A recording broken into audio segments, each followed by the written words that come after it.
आपका किया गया भजन, आपका किया गया मंत्र जाप, जब आप करने के लिए बैठें, उपास करें, मंत्र जप करें, कीर्तन करें, तो आप जब जप करने या कीर्तन करने या मंत्र जाप करने या उपास करने के लिए जब तैयार हों और आगे बढ़ें, उपवास करते समय, तप साधना करते समय कोई परिवार का व्यक्ति आकर यदि आपका हाथ पकड़कर उठा दे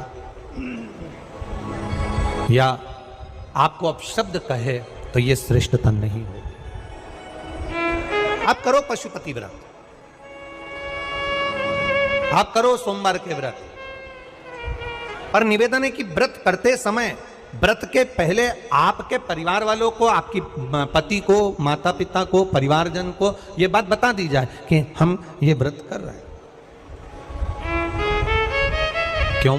उसका कारण केवल इतना सा है कि जब हम ये परिवार वालों को बता देंगे कि हम व्रत कर रहे हैं, तो आपके व्रत में कोई टोकने वाला नहीं रहेगा, आपके व्रत को कोई रोकने वाला नहीं रहेगा, और आप निष्कपट भाव से भगवान की अविरल भक्ति को धारण कर सकते हो। निष्कपट भाव से भगवान के भजन को धारण कर सकते। इतना सुंदर वर्णन किया गया है महामृत्युंजय मंत्र का। यदि हम किसी ब्राह्मण से अनुष्ठान करवा रहे हैं, महामृत्युंजय मंत्र का यदि हम किसी ब्राह्मण से अनुष्ठान करवा रहे हैं, शिव महापुराण की कथा कहती है, अनुष्ठान पत्नी करवा रही है या पति करवा रहा है, सास करवा रही है या ससुर करवा रहा है, घर का जेठ करवा रहा है या जेठानी करवा रही है। शिव महापुराण की कथा कहती है, जितने लोग आपके घर में रह रहे हैं, जितने लोगों के साथ आप 24 घंटे घर के अंदर रह रहे हैं, जब हम पशुपति व्रत करें या महामृत्युंजय का अनुष्ठान किसी ब्राह्मण से करवा रहे हैं या मंदिर में हम अनुष्ठान करवा रहे हैं, तो भी हमारे चित्तवृत्ति से हमारे परिवार वालों को ये मालूम होना चाहिए कि मैंने उन ब्राह्मण के द्वारा अपने परिवार के हित के लिए, अपने बुजुर्ग के हित के लिए, अपने घर के हित के लिए मैंने महामृत्युंजय का अनुष्ठान करवाया है। उसका पुण्य 4 गुना बढ़ता है, जिससे घर के लोगों में कोई विस्मयता उत्पन्न ना हो।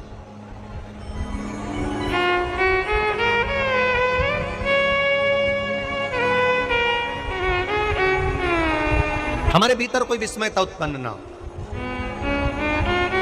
हमारे मन के भीतर कोई भेदभाव उत्पन्न ना हो।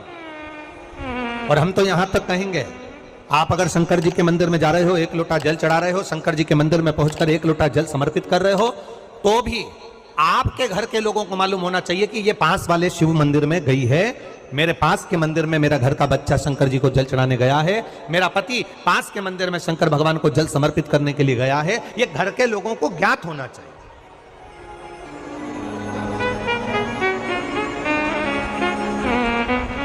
घर के लोगों को यह मालूम होना चाहिए कि ये पास के मंदिर में मेरी धर्म पत्नी गई है, पास के मंदिर में मेरे माता पिता गए, पास के मंदिर में मेरे परिवार के लोग गए। ये आपकी चित्तवृत्ति में और परिवार की चित्तवृत्ति में ये बात रहना चाहिए, छुपा कर नहीं जाना।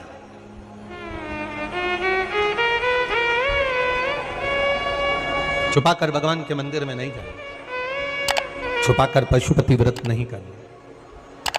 महाराज, शिव महापुराण की कथा वर्णन करती है कि आप भगवान का अगर कोई व्रत, कोई साधना, कोई नियम ले रहे हो, माना आपने कोई व्रत करा, कोई करी, पर घर के लोगों को वो ज्ञात होना चाहिए कि ये मंदिर तक जा रही है, ये पशुपति व्रत कर रही है, आराधना कर रही है। आज माता पार्वती जी ने शिव जी के सम्मुख में ये बात कह दी कि मैं एकांत में जाकर भगवान का तप करना चाहती हूँ और एकांत में बैठकर तप करना चाहती हूँ, और उस तप का जो पुण्य है वो आपको देना चाहती हूँ। शंकर भगवान ने तुरंत माता पार्वती जी से कहा, सुनो जगत जननी, सुनो जगदम्बा, सुनो पार्वती, आप तप करो, मना नहीं है, आप साधना करो, मना नहीं है, आप आराधना करो, मना नहीं है, और आप सोचो कि आपकी करी गई तप साधना का पुण्य आप मुझे दे दो, तो भगवान तुरंत कहते हैं, पार्वती जी मुझे आपके तप साधना का पुण्य नहीं चाहिए, आप अपना पुण्य अपने पास में रखो, हमें आपका पुण्य नहीं चाहिए। अभी तक जितनी शिव महापुराण की कथा हुई उस कथा में आज तक ये बात नहीं निकली जो आज आप लोगों के बीच में इस भोपाल नरेला विधानसभा में जो कथा चल रही है इसमें ये कहना चाह रहे हैं। बड़ा ध्यान लगाकर सुनना। आप अगर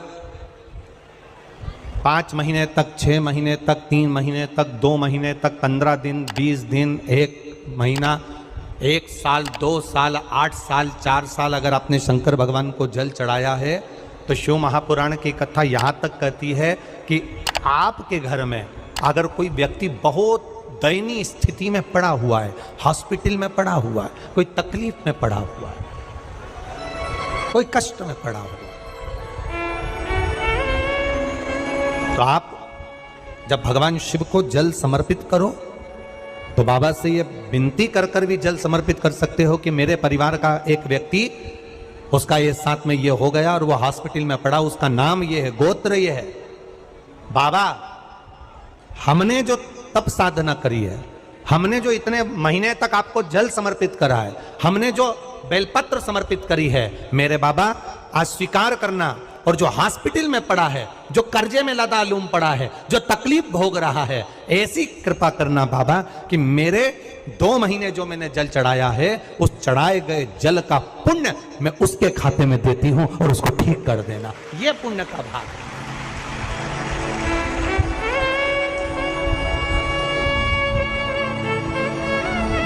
ये पुण्य का भाग है। आप अपना पुण्य भी किसी जीव के कल्याण हेतु दे सकते। अब किसी ने एक बार ये कथा सुनी और कथा सुनकर कहा महाराज जी आप कहते हो कि शंकर जी पे चढ़े हुए जल का पुण्य भी हम किसी को दे सकते हैं क्या? शंकर जी को चढ़े हुए जल का पुण्य क्या किसी को दिया जा सकता है? क्यों नहीं दे सकते? क्यों प्रदान नहीं कर सकते?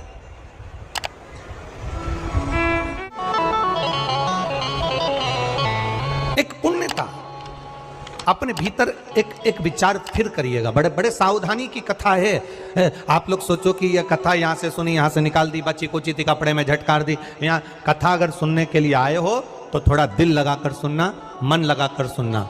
हो सकता है एलईडियाँ थोड़ी बंद चालू हो, मना नहीं है, पर माइक की व्यवस्था आपके पास में है तो दिल लगाकर सुनो। जहाँ मौका मिल जाए वहाँ बैठकर अपना चित्त लगाकर सुनना, क्योंकि 3 घंटे में से केवल 2.5 घंटा आपको प्राप्त होता है। बाकी का पूरा समय आप लोग यहाँ सुबह 6 बजे से रात को 3 बजे से 4 बजे से इस कथा का इंतजार करते हो। शायद दुनिया की पहली कथा होती है शिव महापुराण की कथा, जिसको लोग रात को 4-4 बजे से 3-3 बजे से जगह संभाल कर बैठकर कथा सुनते हैं। तपती हुई धूप, भयंकर गर्मी, 2 किलोमीटर दूर तक पैदल चलकर आना और बैठने के लिए इतना 8-8, 9-9 पंडाल लगाए घर पर, 9-9 पंडाल भी फुल हैं। उन पंडालों में जगह नहीं। धूप में छाता पकड़ना, चादर पकड़ना, साड़ी पकड़ना और उसको पकड़कर बैठे रहना। तपती हुई धूप में जहाँ तहाँ बैठकर कथा सुनना, ये दुनिया की पहली कथा है जिसको लोग कभी भूल नहीं पाएंगे कि इतनी धूप में भी लोग कथा सुन सकते। इतनी धूप, इतनी गर्मी, और केवल एक जगह नहीं, जहां शिव महापुराण की कथा का रसतत्व होता है वहां लोग इंतजार करते हैं 3-3 बजे तक। इसको छूटने मत देना। करण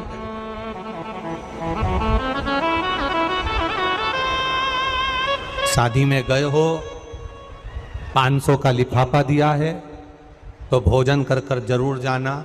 और कथा में धूप में चलकर आए हो तो भले आधे घंटे की सुनना, पर कथा में दिल लगाकर जरूर जाना।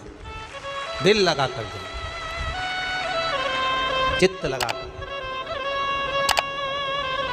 आप अगर 1 लोटा जल भगवान शिव को समर्पित कर रहे हो, आप एक बेलपत्र भगवान शंकर को समर्पित कर रहे हो, आप एक शमी का पत्ता भी भगवान शंकर को समर्पित कर रहे हो, आप भगवान शंकर का पंचानंद स्नान करा रहे हो, आप भगवान शंकर के मंदिर का शिखर दर्शन कर रहे हो, आप भगवान शंकर के मंदिर में जाकर झाड़ू लगा रहे हो, पोछा लगा रहे हो, सफाई कर रहे हो, तो भी तुम्हारी चित्तवृत्ति में रहना चाहिए कि जब किसी पर दुख की घड़ी आए, किसी पर तकलीफ आए, किसी पर कष्ट आए, हमारा करा गया पुण्य हम उसके खाते में दे सकते हैं। हम अपने पुण्य को दूसरे के खाते में प्रदान कर सकते हैं।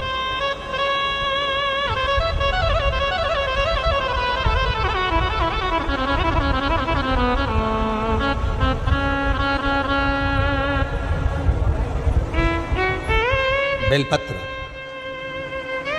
जरा ध्यान देना हो। ये बेलपत्र जो होता है, इस बेलपत्र पर कभी कभी आपने देखा होगा कि कई लोग बीच वाले पत्ते पर चंदन लगा देते हैं। ये जो बीच का पत्ता होता है, इस पर लोग चंदन लगा देते हैं। शिव महापुराण की कथा कहती है, अगर भूलवश भी, अनायास आपके पास बेलपत्र भी नहीं है, शिव जी का चढ़ा हुआ बेलपत्र भी अगर आपने उठा लिया और उठाकर उस बीच वाले पत्ते पर एक चावल का दाना रखकर भी आप भगवान भोलेनाथ को समर्पित कर रहे हो, तो ये समझ लेना कि तुमने महीना, 2 महीना, 4 महीना, 6 महीना, 8 महीने में, हम तो हमेशा कहते आए हैं, आज फिर कर रहे हैं, 1 महीना पूरा हो जाए जल चढ़ाते, 2 महीना पूरा हो जाए जल चढ़ाते, 3 महीना पूरा हो जाए, 4 महीने पूरे हो गए, 6 महीने पूरे हो गए, या आपका साल भर पूरा हो गया, प्रयास करा करो एक पत्ते पर एक चावल का दाना रखकर शिव जी को समर्पित करना। क्यों? जो तुमने पूर्व में जल चढ़ाया है वो चावल का दाना अक्षय, उसको अक्षत माना जाता है, अक्षय माना जाता है। मतलब तुमने अभी तक जो जल समर्पित करा है वो कभी